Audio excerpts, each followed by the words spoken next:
ఓం నమః శివాయ. అందరికీ నమస్కారం అండి. ఈరోజు ఈ వీడియో ద్వారా ధనుసు రాశి వారి యొక్క జాతక ఫలితాల గురించి తెలుసుకుందాం. వీరి యొక్క జీవితానికి సంబంధించినటువంటి ప్రధానమైనటువంటి అంశాలు ఏమిటి, అదేవిధంగా జూన్ 22వ తేదీ సోమవారం రోజున మీ జీవితంలో మీ గతంలో వదిలి వెళ్ళినటువంటి వారు మీ దగ్గరకు వచ్చేటువంటి అవకాశాలు అయితే కనిపిస్తున్నాయండి. మరి తిరిగి వస్తారని మీరు కలలో కూడా ఊహించి ఉండరు మిత్రమా. మరి ఇది అంతా కూడాను మీకు ఒక మంచి ట్విస్ట్గా నిలబడబోతుంది. అయితే మీకు గుండెలను పిండేసే అత్యంత ఉత్కంఠమైనటువంటి రహస్య సత్యము రేపటి రోజున మీ యొక్క జీవితంలోనో ఎన్నాళ్ళుగానో ముగిసిపోయింది అనుకున్నటువంటి ఒక అధ్యాయం మళ్ళీ తెరుచుకోబోతుంది. గతంలో మిమ్మల్ని నడి సముద్రంలో వదిలేసి మీ యొక్క ప్రేమను మీ యొక్క నమ్మకాన్ని కాలరాసి వదిలి వెళ్ళిపోయినటువంటి ఒక వ్యక్తి రేపటి రోజున మీ యొక్క జీవితంలోకి తిరిగి అడుగు పెట్టబోతున్నాడు. వాళ్ళు తిరిగి వస్తారనేసి మీరు కలలో కూడా ఊహించినటువంటి పరిస్థితులు అయితే మీకైతే ఖచ్చితంగా ఎదురు చూడబోతున్నాయండి. అసలు ఎన్నాళ్ళు కూడా ముఖం చాటేసినటువంటి ఒక మనిషి మీకు ఇప్పుడు ఏ విధంగా ఆ యొక్క ముసుగు అనేది తీసేసి మీ ముందుకు వస్తున్నారు, వాళ్ళ చేతిలో ఉండేటువంటి ఆ యొక్క షాకింగ్ నిజం ఏంటి, ఈ వీడియోని చివరి వరకు చూసేటువంటి ప్రయత్నం అయితే చేయండి ఫ్రెండ్స్. మీరు రేపటి రోజున మీ కళ్ళ ముందు జరగబోయేటువంటి ఒక ఎమోషనల్ తిరుగుబాటు మీ యొక్క భవిష్యత్తుని మార్చేటువంటి అవకాశాలు కూడా అధికంగానే కనిపిస్తున్నాయి.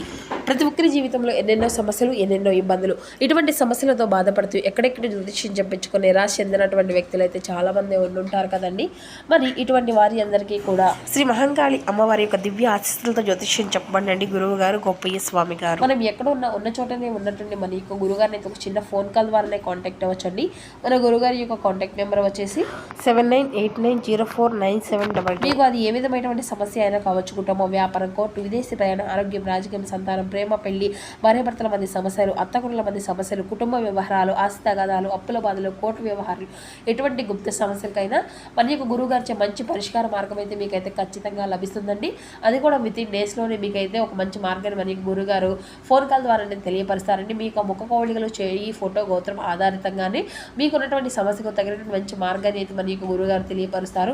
నమ్మకంతో ఒక్కసారి ప్రయత్నం చూడండి. అదేవిధంగా మన యొక్క గురుగారు స్త్రీ పురుషులకు వశీకరణ చేయడంలో కూడా ఒక ప్రత్యేకమైన అనుభవం కలిగినటువంటి వ్యక్తులని చెప్పాలి. సమస్య మీది పరిష్కారం గురువు గారిది. నమ్మకంతో ఒక్కసారి ప్రయత్నించండి. మీకు ఉన్నటువంటి సమస్యల చిక్కుల వల్ల అయితే మీకు మీరుగా బయటపడగలుగుతారు. ఇక ముఖ్యంగా వివరాలకు వస్తే కనుక ధనుసు రాశి అనేది రాశికులం 9వ రాశి. మూల నక్షత్రం 1, 2, 3, 4 పాదాలు, పూర్వషాఢ నక్షత్రం 1, 2, 3, 4 పాదాలు, ఉత్తరాషాఢ నక్షత్రం 1వ పాదంలో జన్మించిన వ్యక్తులు ఈ యొక్క ధనుసు రాశి పరిధిలోకి వస్తారట. ఈ యొక్క ధనుసు రాశి అధిపతి గురువు. ఇక వీరు ఎప్పుడూ కూడానండి వీరి యొక్క బంధాల విషయాలు అత్యంత పవిత్రంగానూ ఉంటారని చెప్పాలండి. లోతైనటువంటి స్వభావాన్ని కలిగినటువంటి వారు. మీరు ఎప్పుడు కూడా ఒక వ్యక్తిని కనుక మీ యొక్క మనసులోకి రానిచ్చారు అంటే వారిని కేవలం ఒక మనిషిలాగా చూడరన్నమాట. మీ యొక్క జీవితంలో ఒక భాగస్వామిలా చూస్తారు, మీ యొక్క ఆత్మలా భావిస్తారు. మీ యొక్క ప్రేమకు ఎటువంటి స్వార్థము, ఆడంబరాలు అనేవి ఉండవనేసి తెలుసుకోగలుగుతారు. అవతల వ్యక్తిలో అంటే అవతల వ్యక్తి కోసం మీ యొక్క ఆనందాన్ని, మీ యొక్క సమయాన్ని, చివరకు మీ యొక్క కెరియర్ని కూడాను త్యాగం చేస్తారని చెప్పాలి. మరి సమాజంలో మీకంటూ ఒక కఠినమైనటువంటి రోల్ ఉన్నప్పటికీ కూడాను ప్రేమించినటువంటి వ్యక్తి ముందు మాత్రం మీ యొక్క అహాన్ని పూర్తిగా పక్కన పెట్టేస్తారన్నమాట. ఎందుకంటే గతంలో మిమ్మల్ని వదిలి వెళ్ళిపోయినప్పుడు ప్రపంచమే ఒక్కసారిగా కోల్పోయినట్లుగా అనుభవించింది. మీకు కేవలం కొన్ని అపార్థాలు, ఏ తప్పు అనేది చేయకపోయినా కానీ చిన్న చిన్న వ్యవహారాలే మీకు మూడో వ్యక్తి విషయం చేసినప్పటి నుండి కుట్రల వలన ఆ యొక్క వ్యక్తి మిమ్మల్ని కఠినంగా దూరం పెట్టేశారు. అయితే అంటే ఆ వ్యక్తి మిమ్మల్ని ఏ విధంగా దూరం పెట్టినప్పుడు కూడాను ఆ యొక్క రోజుల్లో మీరు ఎంత మానసికంగా నరకము అనేది అనుభవించారు అంటే మిత్రమా, ఒంటరితనము అనేది వర్ణాతీతం. రాత్రిపూట ప్రశాంతంగా కూర్చోలేరు, సరైనటువంటి తిండి తినలేరు, సరైనటువంటి ఆహారం పట్టుకోలేరు, కళ్ళ వెంట నీళ్లు వస్తాయి. నేను అంతగా ప్రేమించినా కూడా నాకు ఎందుకు ఇంత శిక్ష అనేది మీరు శూన్యంలో గడిపేస్తూనే ఉండేటువంటి గడియలు కూడా ఎన్నో ఉన్నాయని చెప్పాలి. ప్రస్తుతానికి చూస్తే మీరు ఒక పాత గాయాల నుండి మళ్ళీ కోలుకుంటున్నారు. మరి మీ యొక్క కెరియర్ పైన ఈ యొక్క ఫోకస్ అనేది పెట్టారు. మీ యొక్క ఆర్థిక ప్రగతి అనేది మీ పైన నిలబెట్టుకోగలుగుతున్నారు. మీకు ఒక కొత్త అవకాశాలు అయితే మీరైతే పొందుకోబోతున్నారు. కొత్త కొత్త పరిచయాలు ఏర్పడబోతున్నాయి. వ్యాపారంలో నూతనమైనటువంటి మార్గాలు అనేవి ఎదుర్కోబోతున్నారు. ఇంట్లో పరిస్థితులు అన్నిటినీ కూడా ప్రశాంతంగా నిలబెట్టుకోగలుగుతారు. ఒక్కొక్క పని అనేది తర్వాత మరొక పని ఏదో ఒక రూపంలో మంచిగా అనేది జరుగుతూ వస్తుంది. చేసేటువంటి ప్రతి ఒక్క పనిలో కూడాను మంచిగా ఏదో ఒక అవకాశాలు అయితే తెచ్చుకుంటున్నాయి. కానీ మరి ఇటువంటి జీవితంలో ఒక ట్రాక్లోని వస్తున్నటువంటి తరుణంలో మహిళ పాత్ర అనేది మీ యొక్క జ్ఞాపకాల్లో పాత వ్యక్తుల యొక్క మహిళలు మీ యొక్క ఆలోచనలో మీ యొక్క మనసులో ఎక్కడో ఒక చోట అనేది ఉన్నారు. వాళ్ళు ఏదో ఒక విధంగా ఒక చోటను వేధిస్తూ ఆలోచిస్తూనే ఉంటున్నారు. ఎందుకంటే మీరు నిజాయితీగా ప్రేమించారు, నిస్వార్థంగా మీరు సామాన్యంగానే ఎవరిని కూడా నిజాయితీగా ప్రేమించరు. కానీ మీరు ఎంత నిజాయితీగా ప్రేమించారు అంటే అవతల వాళ్ళు లేకపోతే మీరు లేనంతగా ప్రేమించారన్నమాట. వాళ్ళు పూర్తిగా మర్చిపోయారని సమాజంలో చెప్తున్నా కూడా లోపల ఒక చిన్న ఆశ అనేది సజీవంగానే మీకైతే ఉంటుంది. మీకు రారనేసి తెలిసినా కానీ మీరు ఎక్కడో కూడా ఆ యొక్క భగవంతుని యొక్క అవకాశాలను మనకు ఈ విధంగా ఇస్తున్నాడు. విశ్వము రేపటి రోజున మీకు ఒక ఊహించిన ఒక షాకింగ్ గిఫ్ట్గా మీకైతే ఇవ్వబోతుంది అనమాట. ఇది అంతా కూడా నిజంగా మీకు షాకింగ్గానే మీ యొక్క గుండె వేగాన్ని అయితే పెంచుకుంటుంది అనమాట.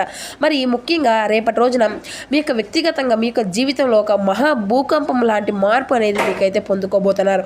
ఎన్నాళ్ళుగా మీరు యొక్క ఫోన్ నెంబర్ను బ్లాక్ లిస్ట్లో పెట్టి మీ యొక్క పేరు వెంటనే కూడాను మీరు చిరాకు పడేసి మీరు ఆ యొక్క పేరు అనేది విన్న వెంటనే చిరాకు పడి ఇక నా యొక్క జీవితంలో ఆ యొక్క వ్యక్తి అనేది లేరు, ఆ యొక్క వ్యక్తి స్త్రీ కానీ లేదంటే పురుషుడు కానీ అంత కఠినంగా కూడా వెళ్ళిపోయినటువంటి స్త్రీ లేదంటే పురుషులు రేపటి రోజున మిమ్మల్ని వెతుక్కుంటూ రాబోతున్నారండి.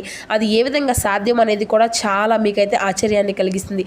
వస్తారని మీకు తెలియదు, మీరు కళ్ళలో కూడా ఊహించే ఉండరు. ఎందుకంటే దీని వెనక అంతు చిక్కనటువంటి ఒక రహస్యము ఏదో కొనిగానే అదేంటో మనం అయితే జాగ్రత్తగా లోతుల్లోకి విశ్లేషిద్దాం. మరి ఆ వ్యక్తి కళలో కూడా ఊహించని విధంగా ఎప్పుడు కూడా ఎందుకు ఈ విధంగా తిరిగి వస్తారు, మీరు మీ యొక్క కళను నమ్మలేటువంటి ఒక విచిత్రమైనటువంటి స్తంభంలోకి వెళ్ళిపోతారనమాట. ఇది అంతా కూడా ఒక భయంకరమైనటువంటి సత్యమే. మిమ్మల్ని వదిలేసినటువంటి వెళ్ళిపోయినటువంటి వ్యక్తి మీ చుట్టూ ఉన్నటువంటి ప్రపంచము చాలా క్రూరమయంగా మారిపోతుంది. వారు చాలా ఎవరిని మాటలను నమ్మేసి ఎంత అయితే దూరము అనేది నమ్మి మిమ్మల్ని దూరం పెట్టారో ఆ యొక్క మూడో వ్యక్తులు వాళ్ళని నిలువుగా ముంచేశారనమాట. సమాజంలో జరిగినటువంటి ఒక పెద్ద అవమానము లేదంటే ఆర్థిక నష్టం వల్ల కూడాను మీ యొక్క కళ్ళకు కట్టినట్లుగా ఆ యొక్క రంగులు పొరలు పూర్తిగా విడిపోయాయి. మీ పక్కన ఉన్నప్పుడు వారు లభించినటువంటి ఒక పవిత్రమైనటువంటి ప్రేమ వాళ్లకు వేరే దగ్గర లభించలేదు. మిమ్మల్ని ఎవరో చెప్పినటువంటి మధ్య స్త్రీ చెప్పినటువంటి ఆ యొక్క మాటలు వినో లేదంటే మీ యొక్క మధ్య వ్యక్తి చెప్పినటువంటి ఆ యొక్క మాటలు వినో మిమ్మల్ని దూరం పెట్టారు, మిమ్మల్ని అవహేళన చేశారు. మీ దగ్గర మీ యొక్క నిస్వార్థమైనటువంటి ప్రేమను వాళ్ళు తక్కువ అంచనా వేశారు. ఆ యొక్క ప్రేమను మళ్ళీ వాళ్ళు ఎగతాళి చేశారు. ఎప్పుడైనా కానీ నీవు నీతి నిజాయితీగా ఉండి నీ యొక్క కష్టాన్ని సుఖాన్ని అన్నిటినీ కూడా మర్చిపోయి వాళ్ళకి ఎంత ప్రేమనైతే ఇచ్చావో ఆ యొక్క ప్రేమను వాళ్ళు ఎగతాళి అనేది చేసుకొని వెళ్ళిపోయారు. ఎవరో ఆ యొక్క మూడో వ్యక్తి చెప్పినటువంటి మాటలు వినో లేకపోతే చెప్పినటువంటి చాడీలు వినో పూర్తిగా వాళ్ళు అయితే పక్కకు వెళ్ళిపోయారు.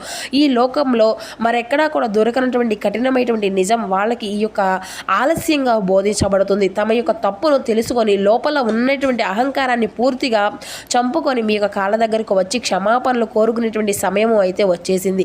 మరి ఆ యొక్క వ్యక్తి మీ ముందుకు వచ్చినటువంటి అంటే వాళ్ళు కళ్ళల్లో ఒక రకమైనటువంటి అపరాధ భావము అనేది అంటే గిల్ట్ ఫీలింగ్ అనేది ఉంటుందన్నమాట. స్పష్టంగా కనిపిస్తుంది. ఎన్నాళ్ళు కూడా చాలా గర్వంగా హ్యాపీగా ఉన్నట్లుగా నటించి ఆ యొక్క మనిషి నీ ముందు నిలబడి కన్నీళ్ళు అనేది పెట్టుకుంటారనమాట. నిన్ను క్షమించు, నేను చాలా పెద్ద తప్పు అనేది చేశాను, నేను అనవసరంగా నీ యొక్క ప్రేమను తప్పుగా చూశాను, నీ యొక్క ప్రేమను తప్పుగా అర్థం చేసుకున్నాను అనేసి చేతులు కట్టుకొని సరెండర్ అయిపోతారనమాట. మరి ఈ యొక్క మాటలు అన్నిటిని కూడా విన్నప్పుడు నీ యొక్క గుండె ఒకవైపు పాత కోపం అనేది రగులుతుంది, మరొక వైపు కొంత అది దీనమైనటువంటి స్థితిలో అయితే చూసి వాళ్ళ మనసు అంతా కూడా కరిగిపోతుంది అనమాట. అయితే నీ యొక్క మనసు ఒకప్పుడు నీ యొక్క కాళ్ళు పట్టుకొని వెళ్ళి మిమ్మల్ని ఎగతాళి చేసి మిమ్మల్ని అవహేళన చేసి మిమ్మల్ని నష్టపెట్టేసి మీ యొక్క ప్రేమను సరిగ్గా చూసుకోకుండా మిమ్మల్ని మీకుగా సరిగ్గా లేరనేసి వ్యక్తి అనేది వెళ్ళిపోయినటువంటి ఆ యొక్క వ్యక్తి ఇప్పుడు చూడగానే క్షమాపణ కోరగానే మరి మీ యొక్క నిజాయితీకి కాలం ఇచ్చినటువంటి అల్టిమేట్ తీర్పు అనేసి మీరైతే అనుకుంటారు. మంచిదే. దీని ప్రభావం అంతా కూడా రాబోయే జీవితం ఏ విధంగా ఉండబోతుంది అంటే ఇది అంతా కూడా మీ యొక్క మైండ్ని ఒక పెద్ద సందిగ్ధంలో పడేస్తుంది. ఇన్నాళ్ళు ఆ యొక్క వ్యక్తి చేసినటువంటి ద్రోహాన్ని పగను గుర్తు చేసుకున్న ఆ యొక్క జీవితంలో ఇక నీకు నాకు ఎటువంటి సమయము అనేది లేదు, స్థానము అనేది లేదనేసి కఠినంగా గెంటే విధంగా ఒకప్పుడు అంటే ఇప్పుడు మీరు పడుతున్నటువంటి మానసిక శోభను చూసి పెద్ద ముసుగులో క్షమించేసి వాళ్ళని మళ్ళీ తీసుకోవాలి అనేసి అర్థం కాకుండా మైండ్ అంతా కూడా బ్లాక్ అయిపోతుంది అనమాట. శత్రువులు సైతం ఆ యొక్క వ్యక్తి యొక్క తిరుగుబాటును చూసి షాక్ అవుతారు. అయితే ఆ యొక్క కలయిక వల్ల సమాజంలో కోల్పోయినటువంటి నైతిక విలువలు అంటే మోరల్ విక్టరీస్ కూడా మీకైతే తిరిగి లభించబోతున్నాయి. అంతా కూడా అది అంత మంచిదే అని చెప్పేసి కానీ మిమ్మల్ని చెడ్డవారిగా చూపించి లాభపడాలి అనేసి కొందరైతే చూసినటువంటి బంధువులు లేదంటే స్నేహితులు చేసినటువంటి కుట్రలు కూడా ఈ యొక్క వ్యక్తి ముందు బయటపడబోతున్నాయి. మీ పక్కన లేనప్పుడు మీ యొక్క విలువ ఏంటి అనేది వాళ్ళకైతే తెలుస్తుంది. మీ యొక్క స్థానాన్ని భర్తీ చేయడానికి వారు ఎంతమందిని వెతికినా వెతికినా కానీ రేపటి రోజున వారిలాంటి నిరాశమైనటువంటి మనసు కూడా ఎక్కడా కూడా దొరకదనేసి వారికైతే ఈ రోజున అయితే మీకు లాంటి వారు ఎక్కడ కూడా దొరకదని చేస్తే ఖచ్చితంగా వారికైతే అర్థమయ్యే తీరుతుంది. సో ఇలాంటి సమయంలో 1కి 10 సార్లు ఆలోచించాలండి. ఈ యొక్క రహస్యం బయటపడడం వల్ల మీకు కలగబోయేటువంటి ఒక హద్దులు లేనటువంటి లాభము ఏంటి అనేది మీ పైన ఉన్నటువంటి అపనందలు తొలగిపోవడమే కాకుండా లేదంటే మీకు తప్ప చేయలేనటువంటి నిజము అనేది ఎదుటి వాళ్లకు తెలుస్తుందన్నమాట. ఎమోషనల్గా క్లోజ్ అవుతారు. గతంలో ఆ యొక్క వ్యక్తి మిమ్మల్ని వదిలేసి వెళ్ళినప్పుడు పడింది అంతా కూడాను అప్పుడంతా ఏది అయితే మీరు అనుభవిస్తూ వచ్చారు, ఏది అనేది సమాజం మిమ్మల్ని ఏ విధంగా వేరైతే చూపించింది అదే నీకు ఈ విధంగా తప్పు అనేసి చూపిస్తుంది కదండి. ఆ యొక్క వ్యక్తి అనేది కోపంతో అంతా కూడా పరితపించి నీవు చేసినటువంటి అంటే ప్రభావాల వల్ల నీ యొక్క క్యారెక్టర్ వల్లే ఈ యొక్క లోకానికి నిరూపించబడుతుంది అనేసి ఈరోజైతే ఖచ్చితంగా తెలుసుకోగలుగుతారు మిత్రమా. కాబట్టి మరి ఈ రేపటి రోజున స్నానం అనేది చేసిన తర్వాత శుభ్రంగా నుదుటను కొద్దిగా ఒరిజినల్ గంధము అనేది ఉంటుంది అనేది గంధం పొడి అనేది ఆ యొక్క తిలకాన్ని అయితే ధరించండి. ఈ యొక్క గంధము మీ యొక్క మనసును ప్రశాంతంగా ఉంచుతుంది. మరి అన్ని భావోద్వేగాల వల్ల తప్పుడు నిర్ణయాలు అనేవి తీసుకోకుండా చేస్తుంది. కాబట్టి ముందు తక్షణ నిర్ణయం అనేది తీసుకోవద్దు. ఆ యొక్క వ్యక్తి మీ ముందుకు వచ్చి ఏడ్చిన వెంటనే కూడా భావోద్వేగాలకు లోనైనా సరే పాతవన్నింటినీ కూడా మర్చిపోయి కలిసిపోదాము అనేసి వెంటనే లొంగకండి. వారి యొక్క మాటలు గంభీరాన్ని వినండి. ముందు నిర్ణయం అనేది చెప్పడానికి కనీసం 1కి 2-3 సార్లు అయినా ఈ విధమైనటువంటి సమయాన్ని కూడా మీరైతే ఖచ్చితంగా తీసుకొని తీరాలి. ఇక మీ యొక్క మౌనం వారికి మీ యొక్క పవర్ ఏంటో అనేది తెలుస్తుంది. సో ఈ రోజున ఉదయం ఇంట్లో ఇష్టదైవారాధన ఏదైతే కొద్దిగా పాలు అనేది లేదంటే కళాఖండ నైవేద్యం అనేది సమర్పించండి. ఇది మీకు వాక్ స్థానాన్ని అయితే మరియు మీ యొక్క దోషాన్ని అంతటిని కూడా పోగొడుతుంది. కాబట్టి రేపటి రోజున మీ యొక్క జీవితంలో వదులుకున్నటువంటి ప్రేమను వాళ్ళు సరైనటువంటి కాలము తిరిగి అనేది శిక్ష అనుభవించవలసిందే. సో మిమ్మల్ని తక్కువ చేసినటువంటి వాళ్ళు ఆ యొక్క వ్యక్తులు ఈ రోజు అయితే నేనే నీ కోసం నీ యొక్క గుమ్మం ముందు రావాల్సిందే అనేసి నీ యొక్క కాళ్ళ దగ్గరికి అయితే రావాల్సిందే అనేసి ఖచ్చితంగా మీరైతే తెలుసుకోగలుగుతారు.